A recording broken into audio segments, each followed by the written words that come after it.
The text came through at 7:47 p.m. I was already dressed. The emerald silk dress he'd said he loved. The one that made my eyes look like jade. My makeup was perfect. My hair fell in soft waves down my back. I'd spent 3 hours getting ready for our engagement party at his parents' country club. Emergency at work. Can't make it tonight. So sorry, babe. Rain check? I stared at the message, feeling nothing but a cold, satisfied certainty. Because I'd read this exact text before, word for word, 8 years ago in another life. I typed back, "Of course, don't worry about it." My phone rang immediately. His mother. "Emma, darling, where are you? The guests are arriving. This is absolutely humiliating. Where is my son?" "He had a work emergency, Mrs. Peterson.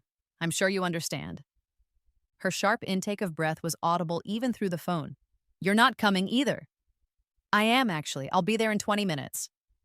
I'll explain to everyone that Marcus sends his apologies." "Absolutely not. If Marcus isn't there, you can't. Emma, this makes our family look—" "I'm coming, Mrs. Peterson. See you soon." I hung up. In my first life, I'd cried for 3 hours, called him 17 times, then stayed home in humiliated silence while his mother told everyone I was feeling unwell. I'd let him cancel our date. And then I'd spent the next 8 years letting him cancel every important moment of my life until I was nothing but a ghost haunting the edges of his existence. In my first life, I'd married Marcus Peterson anyway, and I died at 32, alone in our massive house, of a heart attack brought on by stress and loneliness while he was on a business trip with his secretary. I'd woken up the morning of my 24th birthday, 3 months before our original wedding date, with 32 years of memories scorching through my brain. And I'd made a decision. This time, I'd let him cancel on me one more time. I'd document every moment. I'd gather every scrap of evidence. And then I'd cancel our future so thoroughly he'd never recover. I applied another coat of lipstick, grabbed my clutch, and headed to the country club alone. The first time I met Marcus Peterson, I was 21 and working as a junior analyst at his father's investment firm. He was 25, Harvard MBA, heir apparent to a billion-dollar fortune, and so handsome it hurt to look at him. He'd asked me to dinner after I'd impressed his father with a market analysis. I'd been so shocked, so flattered, that I'd said yes without thinking. Our first year was a fairy tale. He showered me with gifts, took me to expensive restaurants, introduced me to his world of country clubs and charity galas. My parents, middle-class, practical people who'd always worried about money, were ecstatic. "Marcus Peterson," Mom had gasped when I'd brought him home for Sunday dinner. "Emma, do you know who his family is?" "He's a good man," I'd said, believing it. "He's a Peterson," Dad had corrected. "This could change your whole life." They weren't wrong. It did change my life. Just not the way any of us expected. The problem started slowly. A canceled dinner here, a missed date there. Always with a good reason. Work emergency, family obligation, important client meeting. I understood. He was building his career, taking over his father's company. I was supportive. The problems accelerated after we got engaged. He missed my birthday dinner because his mother needed him at a charity event. He skipped meeting my college friends because he had drinks with potential investors. He forgot our anniversary entirely. Just forgot. No excuse, no apology until I brought it up 3 days later. "Emma, you're being unreasonable," he'd said, exasperated. "You know how demanding my job is? I can't be everywhere at once." "I'm not asking you to be everywhere. I'm asking you to be somewhere, with me occasionally. We live together, don't we? We see each other every day." Except we didn't. He left before I woke up and came home after I was asleep. On weekends, he golfed with clients or attended events with his parents. I existed in the margins of his life, a decorative accessory he brought out for important occasions. His family made it worse. Mrs. Peterson, Catherine, had seemed warm at first, but after the engagement, her true nature emerged.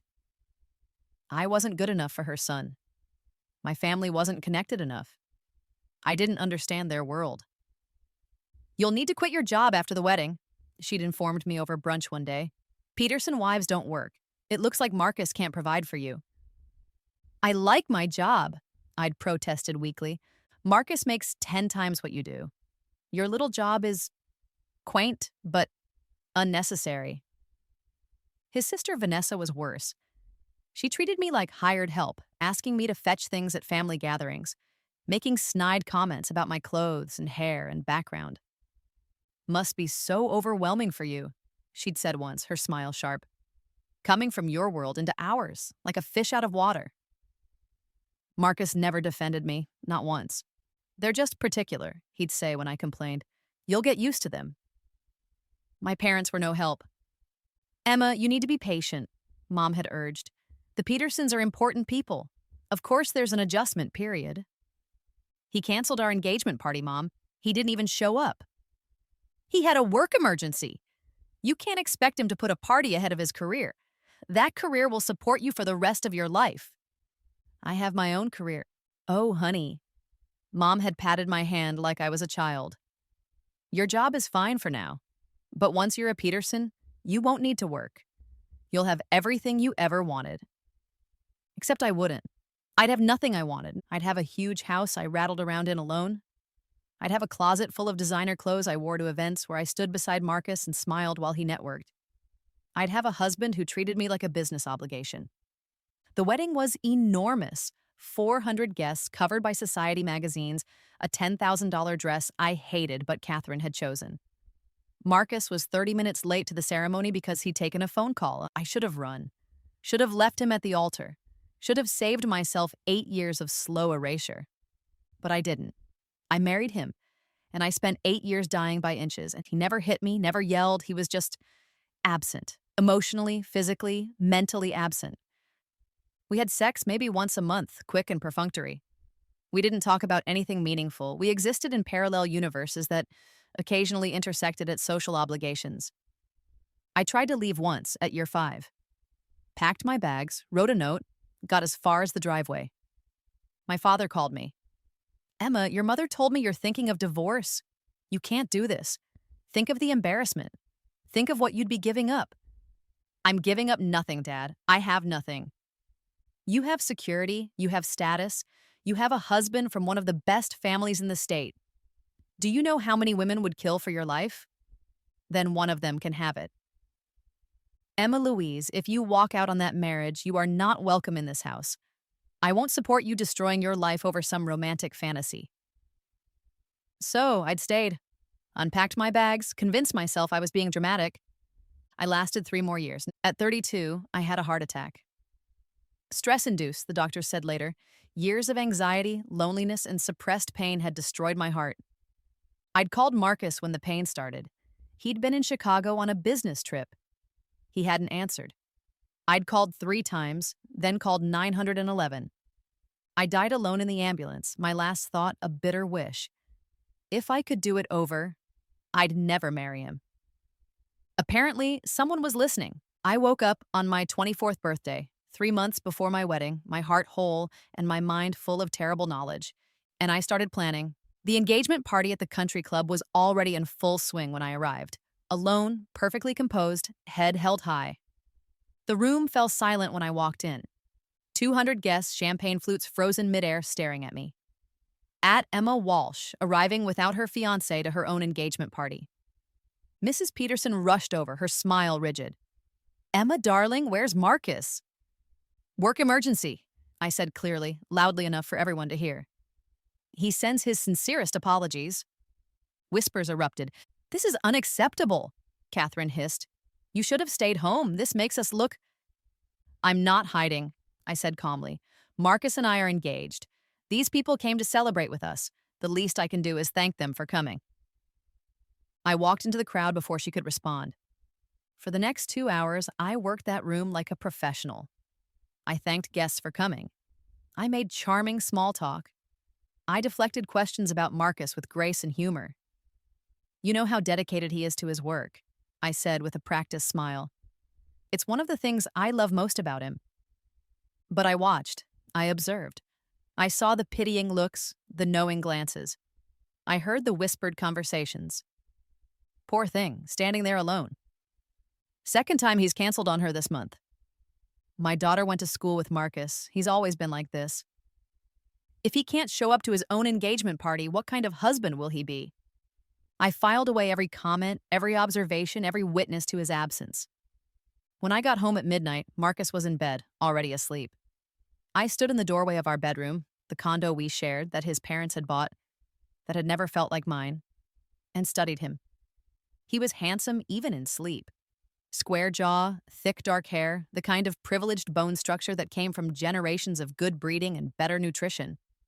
In my first life, I'd loved him desperately, had convinced myself his neglect was normal, that all successful men prioritized work, that I was being needy and demanding. Now I felt nothing but cold clarity. He'd been at work tonight, but I'd checked with the firm's security logs using the access badge I still had from my analyst days. He'd left the office at 6:30 p.m. He'd had 3 hours to make it to our engagement party. I pulled out my phone and scrolled through my photos from tonight. Me, alone, smiling at the camera as various guests took pictures with me. The timestamp on each one.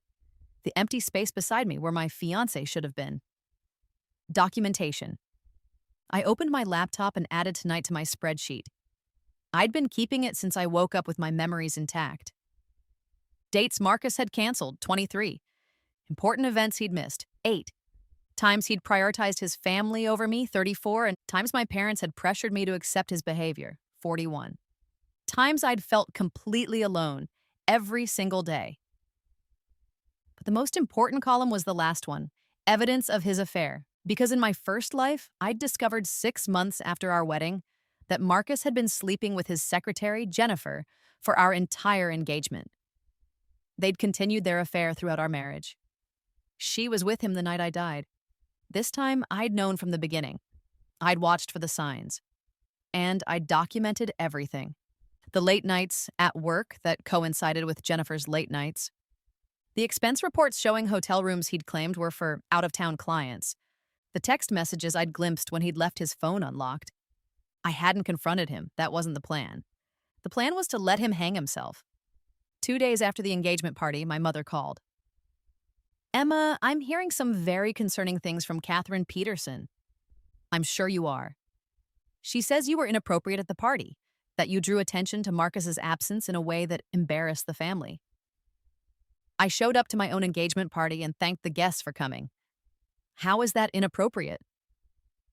"You should have canceled the party when Marcus couldn't attend. Now people are talking." "People are always talking, Mom. Don't be flippant. This is your future we're discussing. Marcus's family is not pleased." "Neither am I," said quietly. "He missed our engagement party, Mom. Do you understand how humiliating that was?" "He had a work emergency. He left work at 6:30. The party started at 8 o'clock. He had plenty of time." Silence. Then, "How do you know when he left work?"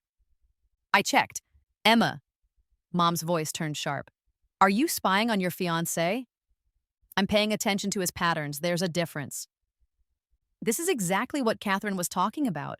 You're being paranoid and controlling. Marcus is a busy man. If you can't accept that, if I can't accept being stood up repeatedly, what? I should just smile and take it? Be grateful he's marrying me at all? I didn't say that. You didn't have to. I took a breath. "Mom, I have to go." "Emma Louise Walsh, don't you dare hang up on me. We need to discuss your attitude." I hung up. My phone rang immediately. I declined the call. It rang again. I turned it off. For the first time in my lives, both of them, I was choosing myself over their expectations. It felt terrifying. It felt like freedom. That night, Marcus came home early for once. He found me in the living room reading. "Hey, babe." He kissed the top of my head absently. "Sorry about the party. Work was insane." "It's fine. My mom said you stayed anyway. That was nice of you." Nice, like I was doing him a favor by showing up to my own engagement party. "Marcus, can we talk?" He glanced at his watch. "Can it wait? I have an early meeting tomorrow." In my first life, I would have said yes, would have swallowed my hurt and let it fester. "No, actually, it can't." He sighed and sat down. "What's wrong?" "You missed our engagement party." "I know," I apologized. "You sent a text that said sorry, babe. That's not an apology." "Emma." His voice took on that edge of impatience I knew so well. "I had a work emergency. What do you want from me?" "I want you to tell me the truth. Where were you tonight?" His eyes narrowed. "I just told you. Work? You left the office at 6:30. "How are you tracking me?" I'm paying attention. There's a difference. He stood angry now. This is insane. You're acting crazy. I'm asking a reasonable question. Where were you between 6:30 and midnight if you weren't at work and you weren't at our party? I was, he faltered. I had drinks with a client. Which client? Emma. Which client, Marcus? I don't have to justify my schedule to you. Actually, you do. We're getting married in 3 months. If you can't even show up to our engagement party, how can I trust you to show up to our actual lives? You're being dramatic. Am I? I stood too, facing him. You've canceled on me 23 times in the last 3 months. You missed my birthday dinner. You forgot our anniversary. You skipped meeting my best friend when she was in town, and now you missed our engagement party. At what point is my concern justified? Jesus Christ. He ran his hand through his hair. Fine, you want the truth? I was with Jennifer. We were going over some reports.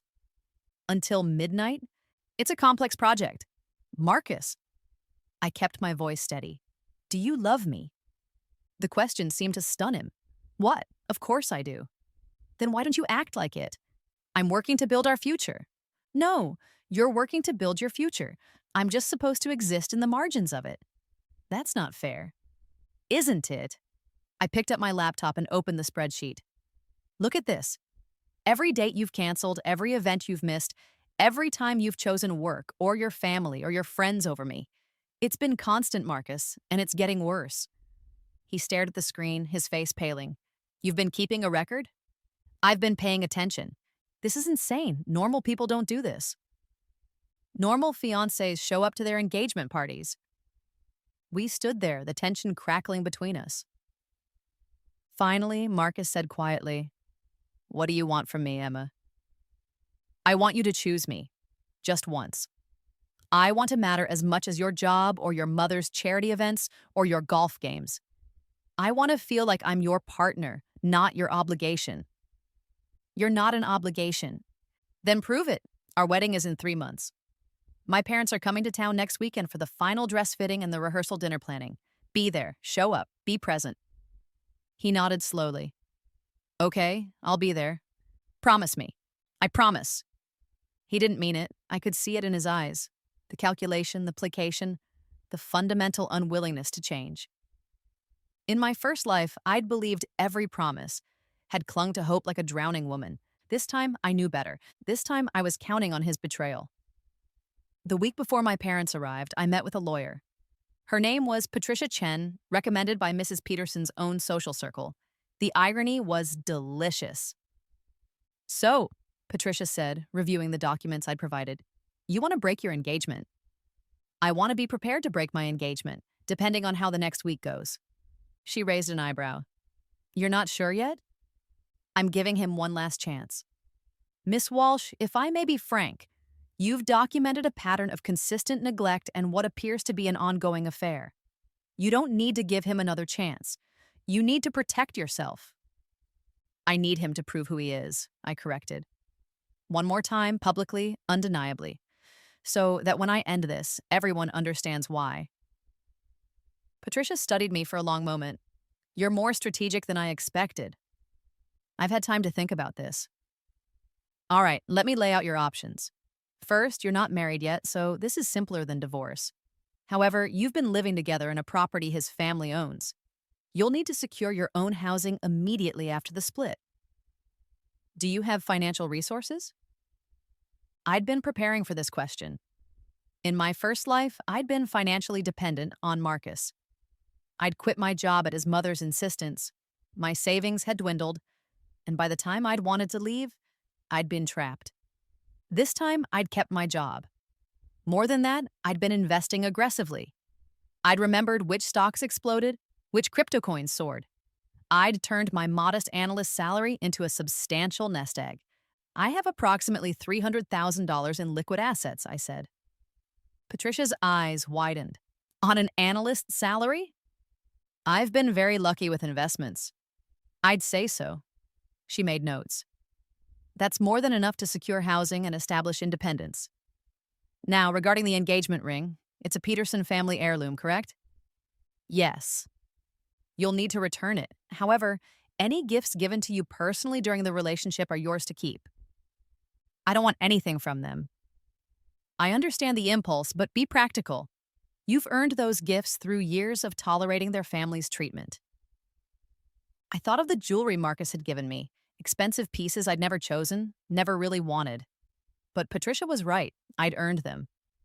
Okay, I agreed. Now the most important thing, timing.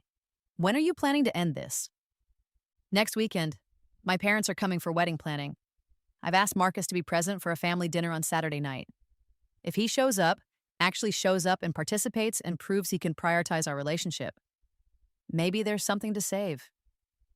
And if he doesn't, then I end it, publicly, at the dinner, in front of both our families. Patricia smiled. It wasn't a warm smile. It was the smile of a lawyer who appreciated a good strategy. In that case, let's make sure you're fully prepared. We spent the next 2 hours going over every detail: how to secure my assets, how to move out efficiently, how to handle his family's inevitable legal threats, how to protect my reputation. They'll try to paint you as unstable, Patricia warned, especially his mother. The narrative will be that you got cold feet, that you're immature, that you were never good enough for their family anyway. Let them try, I said. I have documentation. Documentation is good, but you'll need witnesses too. People who've seen the pattern, who can corroborate your story.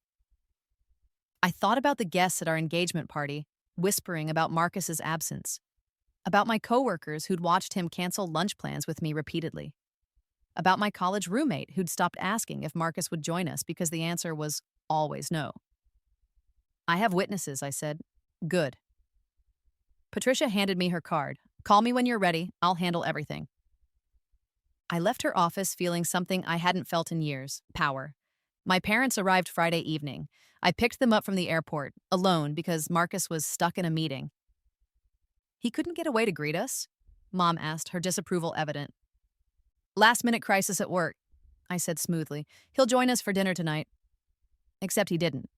He texted at 7:30, still at office, order without me, we'll catch up tomorrow. I showed my parents the text. This is why I asked you to come this weekend. I need you to see what my life actually looks like. Dad frowned. Emma, the man has responsibilities. He has a fiancé who deserves basic respect. We ate dinner at the hotel restaurant. My parents spent the meal defending Marcus, making excuses, reminding me of how lucky I was.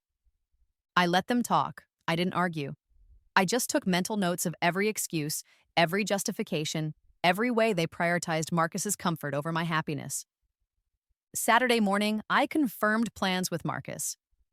Dinner tonight at the Grove, 7 p.m., you, me, and my parents. Final discussion of wedding details. You promised you'd be there. He replied, absolutely, wouldn't miss it. I made a reservation for 5 people, the 4 of us plus Mrs. Peterson, who'd insisted on attending when she heard my parents would be there. Saturday afternoon, Marcus texted, running late, meeting going long, start without me? I replied, the reservation is at 7, the meeting is at 7, be there. At 6:45, I was at the restaurant with my parents and Catherine Peterson, who was already complaining about the table location. At 7 o'clock, we ordered drinks. At 7:15, Catherine called Marcus. He didn't answer.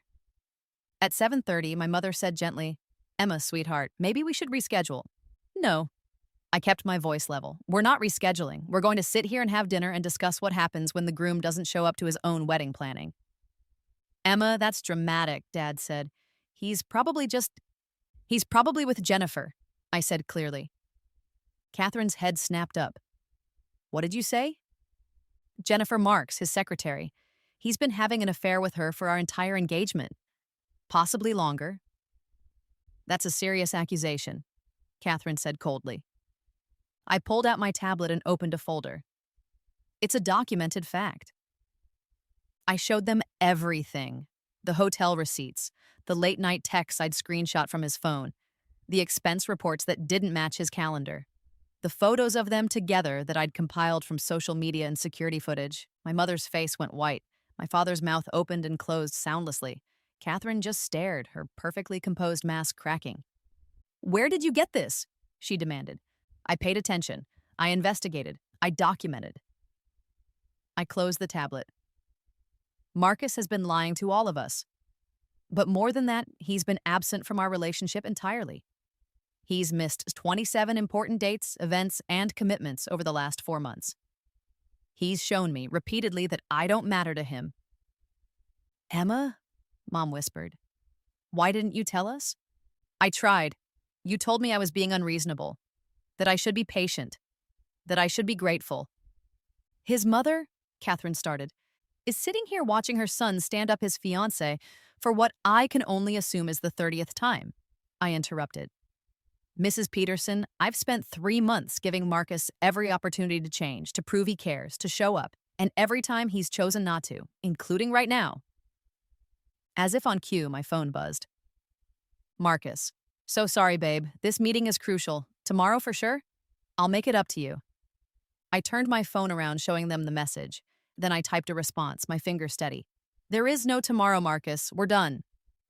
I hit send. Then I took off my engagement ring, the massive Peterson family heirloom that had felt like a shackle, and handed it to Catherine. I'm breaking our engagement, I said clearly. Effective immediately. I'm moving my belongings out of the condo tomorrow. Marcus can keep everything except my personal items and the gifts that were specifically given to me. You can't do this, Catherine hissed. The wedding is in 3 months. The deposits are paid. The invitations are sent. Then I suggest you inform your guests there's been a change of plans. Emma, please, Mom said, tears streaming down her face. Don't be hasty. This is just a rough patch. This is my entire relationship with him. It's always been like this. I've just been too desperate for your approval to admit it. My phone exploded with calls. Marcus, his sister, his father. I ignored all of them. Miss Walsh, Catherine said, her voice dangerously low. If you walk away from this engagement, I will personally ensure that you never work in this city again. My family has connections. Your family has connections, but I have documentation of your son's infidelity and neglect. If you threaten my career, I'll make sure every society columnist in the state has copies. I wonder how that will affect your family's reputation. Her face went purple. I stood, gathering my things. I'm sorry it came to this. I genuinely hoped Marcus would prove me wrong, but he didn't. He proved exactly who he is. And I'm choosing not to spend my life with someone who can't even show up for dinner. Emma, Dad stood too. If you walk out of this restaurant, don't expect to come running back to us when you realize what you've thrown away. I looked at him. Really looked at him. At the man who told me I wasn't welcome in his house if I left my marriage and my first life. I'm not throwing anything away, Dad. I'm saving myself from a lifetime of being invisible. If you can't see that, if you'd rather have a connection to the Peterson family than a relationship with your daughter, then we don't have anything more to say to each other. I walked out. Behind me, I heard my mother sobbing, Catherine threatening, my father shouting. I didn't look back. In the parking lot, I sat in my car for a moment, shaking. My phone wouldn't stop ringing. Text messages poured in. Marcus, Emma, what the hell? Call me now. Marcus, you're being insane. Marcus, we need to talk about this like adults. Marcus, where are you? Come back to the condo. Marcus, Emma. I blocked his number, then I called Patricia Chen. It's done, I said. I need you to execute the plan. I'll have the paperwork ready by morning. Are you somewhere safe? I'm going to a hotel tonight. Tomorrow, I'm moving my things. I'll have movers there at 8 a.m. Emma, are you okay? Was I okay? I'd just blown up my engagement, alienated my parents, and made an enemy of one of the most powerful families in the state. In my first life, that would have destroyed me, but I wasn't that Emma anymore. I'm perfect, I said. And I meant it. The next morning, I arrived at the condo with movers, Patricia, and a police escort. Patricia's suggestion in case Marcus tried to prevent me from taking my belongings. Marcus was there, looking haggard. He'd clearly been up all night. Emma, please, he said immediately. Can we talk about this? There's nothing to talk about. I'm taking my things and leaving. You're overreacting. I'm reacting appropriately to years of neglect. Years? We've been together for 3 years, Marcus. And you've been emotionally absent for all of them. He ran his hand through his hair, a gesture I'd once found endearing. Now it just looked like frustration that I was inconveniencing him. Look, I know I missed dinner last night. You've missed 27 important occasions. Not 27. I pulled out my tablet and showed him the spreadsheet. Every date, every event, every cancellation, every excuse. He stared at it, his face paling. You've been tracking. That's crazy, Emma. It's evidence. Of what? That I'm busy? That I have a demanding job? Of the fact that I have never been a priority in your life. I kept my voice steady. Marcus, when was the last time you asked me about my day? My dreams? My fears? When was the last time we had a real conversation? He opened his mouth, closed it. We talk all the time. We share space, we exchange logistics, we don't talk. This is ridiculous. Every couple goes through rough patches. This isn't a rough patch. This is who you are. You're a man who prioritizes work, family obligations, and apparently your secretary over your fiancé. Jennifer is not. We're not. But his face betrayed him. Don't lie to me anymore, Marcus. I know about the affair. I have proof. His face went white. Emma, I don't want to hear it. I don't want your excuses or your justifications or your promises to change. I just want you to sign these papers confirming I'm taking my personal belongings and that we're formally ending our engagement. Patricia stepped forward with a folder. Mr. Peterson, this is a simple acknowledgement. No fault, no financial claims on either side. Miss Walsh is taking only items that were gifted specifically to her or that she purchased herself. Marcus looked at the papers, then at me. You really did this. You planned this whole thing. I gave you multiple chances to show me I mattered. You chose not to take any of them. Because I didn't know it was a test. It wasn't a test, Marcus. It was our life, and you failed it without even trying. The movers worked efficiently, removing my clothes, my books, my laptop, my small collection of personal items. I didn't have much. Marcus's condo had never really been mine. I'd been a guest in his space, never a true resident. As I was leaving, Marcus grabbed my arm. Emma, please, I love you. I looked at him, at the man I'd loved desperately in my first life. The man I died loving, even though he'd never really loved me back. No, you don't, I said quietly. You love the idea of me, the perfect supportive wife who doesn't ask questions or demand attention. But you don't love me, the actual person, with needs and dreams and feelings. You've never seen me clearly enough to love me. That's not true. When's my birthday, Marcus? He froze. What's my favorite book? What's my biggest fear? What do I want to do with my life? What keeps me awake at night? He couldn't answer any of them. You don't know me, I said. After 3 years together, you don't know me at all, and honestly, I don't think you care to. I pulled my arm free and walked out. Behind me, I heard a sound that almost stopped me. Marcus was crying, not pretty tears or dignified emotion. Ugly, choking sobs. In my first life, I would have run back to him, would have comforted him, apologized, taken responsibility for his pain. This time I kept walking because his tears weren't about losing me. They were about losing control. The fallout was immediate and nuclear. By Monday morning, news of our broken engagement had spread through Marcus's entire social circle. By Tuesday, it had hit the society pages. By Wednesday, it was trending on local social media. The narrative split sharply down the middle. Marcus's family and their allies painted me as unstable, demanding, unable to understand the pressures of his important work. Some called me a gold digger who'd gotten cold feet when I realized I wouldn't get his money. Others suggested I was mentally unwell, but there was another narrative growing louder by the day. Women who'd been in similar relationships recognized the pattern. They shared my story, added their own experiences, created a groundswell of support. #Emma Walsh Deserves Better started trending. Someone leaked the story about the engagement party, how Marcus hadn't shown up to his own celebration. Photos of me circulated standing alone at the country club, smiling bravely while my fiancé was nowhere to be seen. Then someone, I suspect one of the waitstaff at the Grove, leaked that Marcus had stood me up again at the final dinner, the night I'd ended things. That I'd sat there with both our families, waiting for a groom who never came. Public opinion turned sharply in my favor. Marcus tried to do damage control. He gave an interview to a local magazine claiming we'd had different expectations about work-life balance, and that he wished Emma well. So I released the receipts. Not all of them, just enough.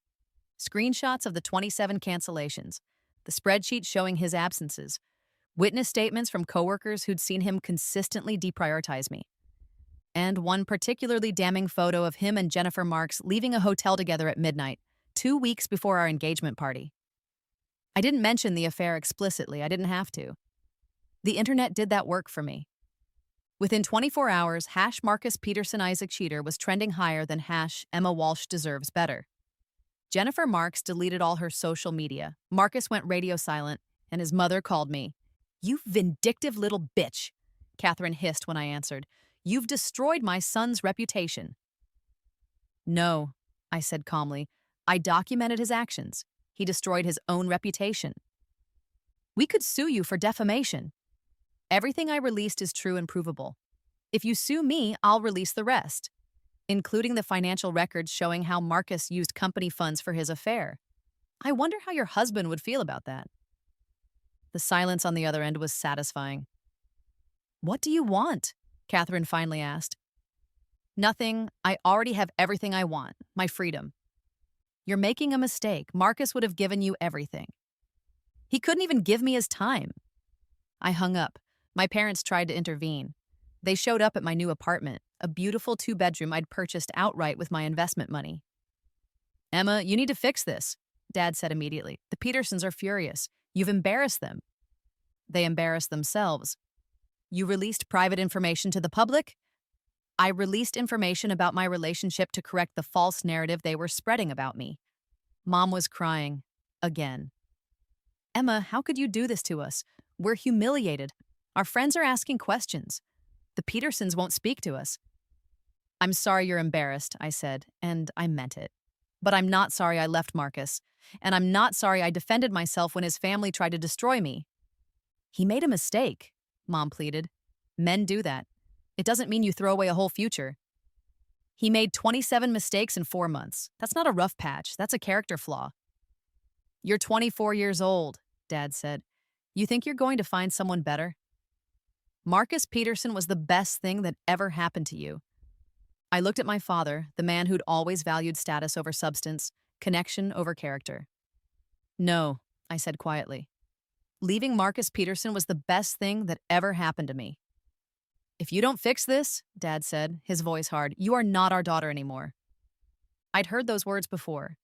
In my first life, when I'd tried to leave Marcus at year 5. This time, I was ready for them. "Then I guess I'm not your daughter anymore." They left, and I didn't cry. Because I'd spent 8 years in my first life crying over the family who couldn't love me the way I needed. I was done crying. 3 months after I ended my engagement, right around when our wedding would have happened, Marcus showed up at my office. I was a senior analyst now, promoted after landing a major client. I'd stopped hiding my talents, stopped downplaying my intelligence. Turned out, when you weren't spending all your energy managing a neglectful relationship, you had a lot to offer professionally. My assistant buzzed me. "Miss Walsh, there's a Marcus Peterson here to see you." My stomach clenched. Then I remembered. I wasn't that Emma anymore. "Tell him I'm unavailable." "He says it's urgent." "Tell him to make an appointment like everyone else." But Marcus pushed past my assistant and into my office anyway, looking wild-eyed and desperate. "Emma, we need to talk." "You need to leave. I'm working." "I'm not leaving until you hear me out." I could call security, should call security, but curiosity won out. "You have 5 minutes." He closed the door and turned to face me. He looked terrible. Thinner, pale, with dark circles under his eyes. "I made a mistake," he said. "The biggest mistake of my life." "Okay." I didn't realize what I had until I lost it. "You were the best thing in my life, Emma, and I took you for granted." "You did." "I want you back. I'll do anything. I'll quit my job. I'll go to therapy. Marcus, stop. "I love you." "No, you don't. You love that I left. You love that I had the strength to walk away when you expected me to stay forever, no matter how badly you treated me. Your ego can't handle that I chose myself over you." "That's not true, isn't it?" I leaned back in my chair. "Tell me something, Marcus. In the 3 months since we broke up, how many times have you thought about me? Really thought about who I am as a person?" He opened his mouth. "And how many times have you thought about the fact that you lost? That people are talking about how you screwed up? That your reputation took a hit? His silence was answer enough. You don't miss me, I said. You miss winning, and I'm not a prize to be won. I'm in therapy, he said desperately. I'm working on myself. I ended things with Jennifer. Good for you. And I'm making real changes. I want to be the man you deserved. Then be that man for your next relationship, but not for me. Emma, please, I'm begging you. Give me another chance. I thought about my first life, about the 8 years I'd spent hoping he'd change, about dying alone, unloved, still waiting for him to choose me. No, I said simply. Why not? People change. Because I don't love you anymore, Marcus. The words came out easier than I'd expected. I don't even hate you. I feel nothing when I look at you. You're just a man I used to know who taught me exactly what I don't want in a partner. His face crumpled. Don't say that. It's the truth. You had years to choose me. Multiple lifetimes, actually. I smiled at the private joke. And you never did. Now it's too late. It's never too late. It is, though. I've moved on. To someone else? His voice turned sharp with jealousy. To myself. I've moved on to being someone who knows her worth. Someone who won't tolerate neglect or disrespect or being made invisible. You helped me become that person, so I guess I should thank you. Emma, your 5 minutes are up. My assistant will show you out. I'm not giving up on us. There is no us. There never really was. I picked up my phone, buzzing my assistant. Please have security escort Mr. Peterson out. He's not to be admitted to this building again without an appointment. Marcus stared at me like I was a stranger. In a way, I was. The Emma he'd known, the desperate, invisible girl, didn't exist anymore. You've changed, he said. Thank God for that. Security arrived. Marcus let them lead him out, but he turned back at the door. I'll wait for you, he said. However long it takes, I'll prove I've changed. Don't, I said. I'm not coming back, not in this lifetime. He left. I turned back to my computer, my hands steady, and got back to work. An hour later, my assistant buzzed again. Miss Walsh, there's a delivery for you. 3 dozen red roses arrived with a card. I'll never stop fighting for us. I had them donated to the hospital down the street. The flowers kept coming, every day for 2 weeks. I donated every bouquet. He sent gifts, jewelry, designer bags, concert tickets to shows he knew I loved, or thought he knew. Turned out my taste had changed when I stopped pretending to like what he liked. I returned everything. He showed up at my apartment building. The doorman, well-trained, turned him away. He tried to contact me through old mutual friends.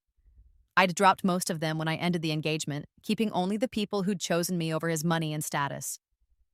Finally, he sent a letter, actual handwritten pages delivered by courier. I almost threw it away unopened, but curiosity won again. Emma, it read, I know you don't want to hear from me. I know I have no right to ask for your time or attention, but I need you to understand something. I went to therapy, like I said, and my therapist asked me to make a list of things I know about you. Really know, not just surface information. I couldn't do it. I sat there with a blank page and realized I couldn't name your favorite book, your biggest fear, your childhood dreams. I didn't know what you wanted from life or what kept you awake at night or what made you feel truly happy. After 3 years together, I didn't know you at all. You were right about everything. I didn't love you. I loved the idea of having a beautiful, accomplished wife who made me look good. I loved your support and your patience and your willingness to accept whatever scraps of attention I gave you. But I never loved you, the real you, because I never bothered to know her. I can't undo the past. I can't give you back the years I wasted, but I want you to know that losing you was the wake-up call I needed. I'm not asking for another chance. I understand that ship has sailed.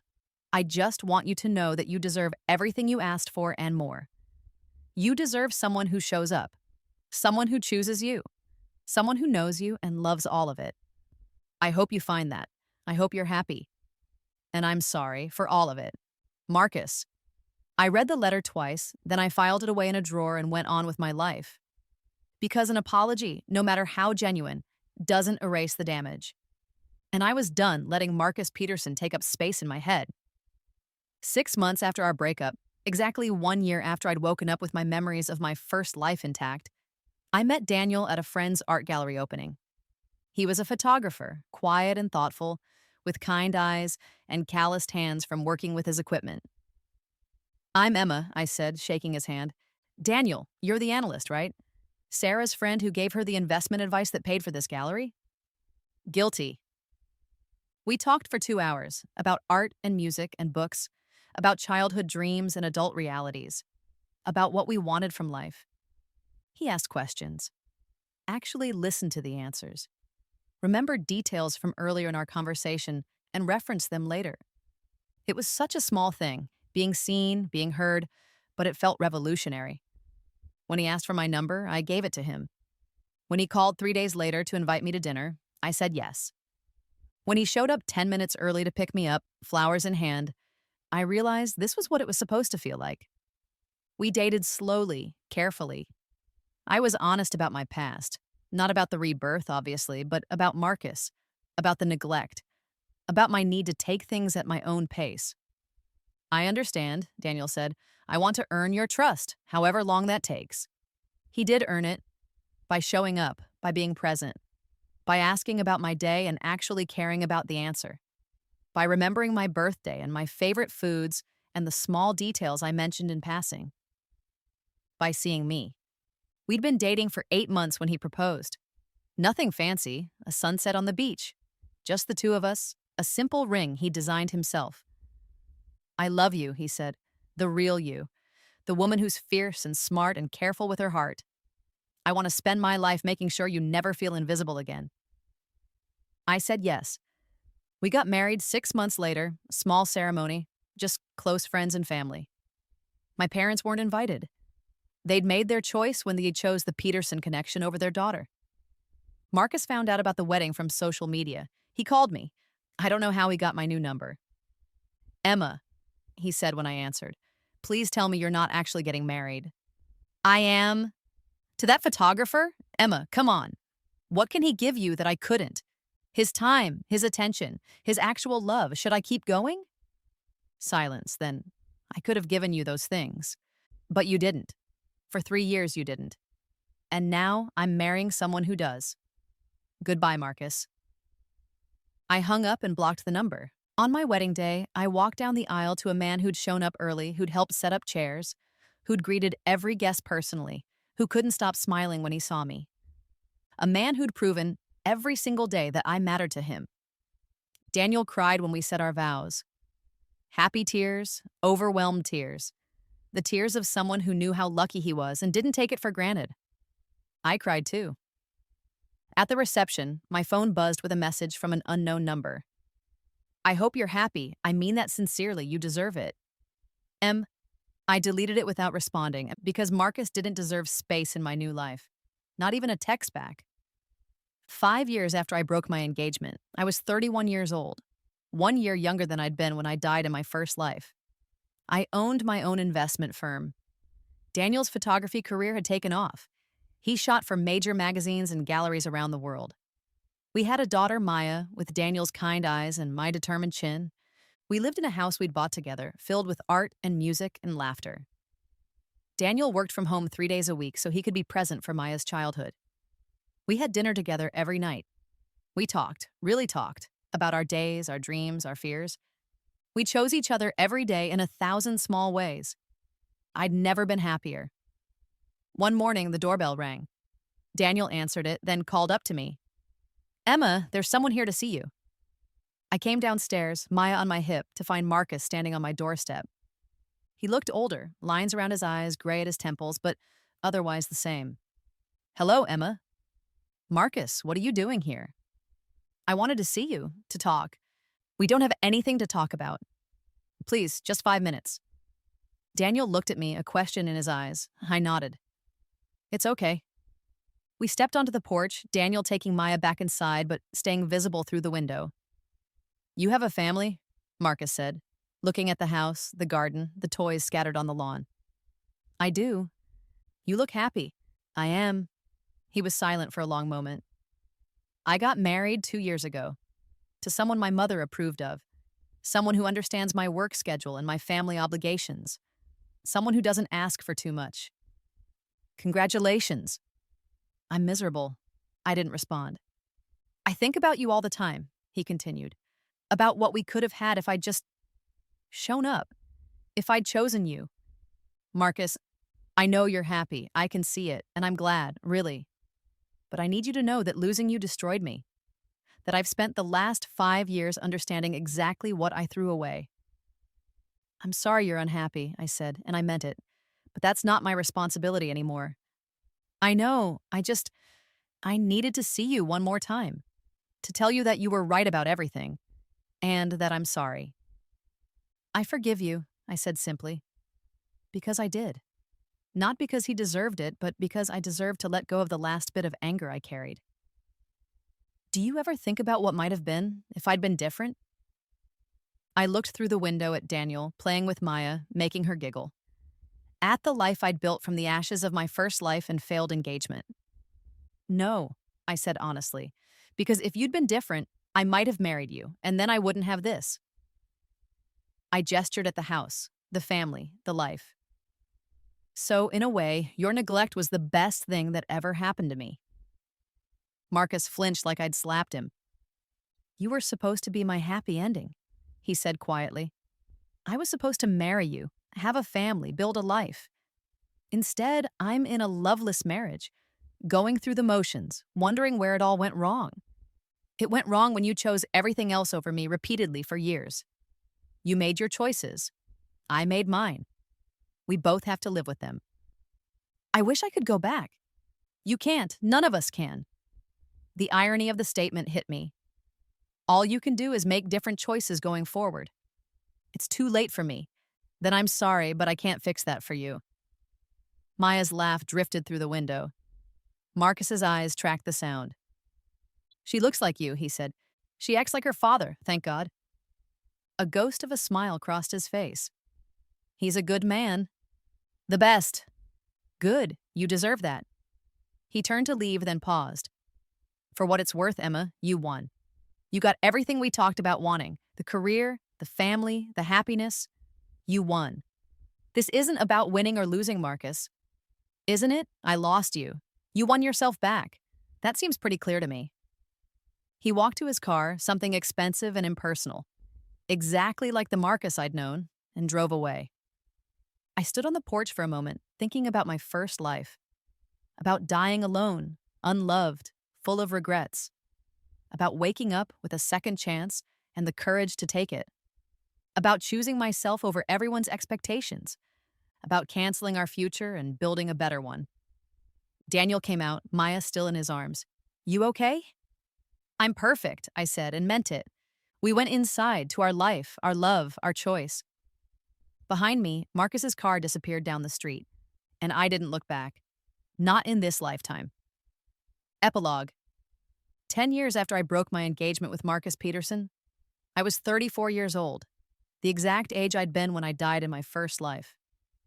The irony wasn't lost on me. I was at my daughter's school play, sitting between Daniel and our 6-year-old son, James. Maya was playing the lead, singing with more confidence than I'd had at her age. Daniel recorded the whole thing, tears in his eyes, missing nothing. After the show, we took the kids for ice cream. Daniel held my hand while Maya and James argued about whose performance was better. Normal, beautiful, mundane life. My phone rang, an unknown number. I almost didn't answer, but something made me pick up. Emma? A woman's voice shaking. This is Jennifer Marks. I froze. I know you don't want to hear from me, she continued quickly, but I thought you should know. Marcus is in the hospital. He had a heart attack. The world tilted. Is he? He's alive, stable, but Emma. She paused. He's been asking for you. He won't see his wife, won't see his parents, just keeps saying your name. I'm sorry, but I can't. I'm not asking you to come. I just thought you should know. Because I've been his assistant, and yes, his affair partner, for 12 years now. And I've watched him slowly destroy himself over losing you. He never got over it, never stopped regretting it. Jennifer, you were right to leave him. I want you to know that. He's not capable of being what you needed. He's not capable of being what anyone needs. He's broken, and he refuses to fix himself. But he loved you, in his way. And I think part of him is dying because he can't have you back. That's not my responsibility. I know. I thought you deserved to know that walking away from him was the right choice, that you dodged a bullet, that if you ever felt guilty or wondered if you should have tried harder, don't. You were right about everything. She hung up. I sat in the ice cream shop, my family around me, thinking about Marcus in a hospital bed, thinking about my first life, where I'd been the one with a broken heart, dying alone, thinking about karma and choices and the universe's strange sense of justice. Mom? Maya touched my arm. Are you okay? I looked at her bright eyes, so full of life and confidence. At James, sticky with ice cream and joy. At Daniel, who knew something was wrong and was waiting patiently for me to tell him when I was ready. At the life I'd built by choosing myself. I'm perfect, I said, and I was. Marcus survived his heart attack, I learned later through mutual acquaintances. He recovered physically, but something had broken in him that never quite healed. His marriage ended in a bitter divorce. His career stalled.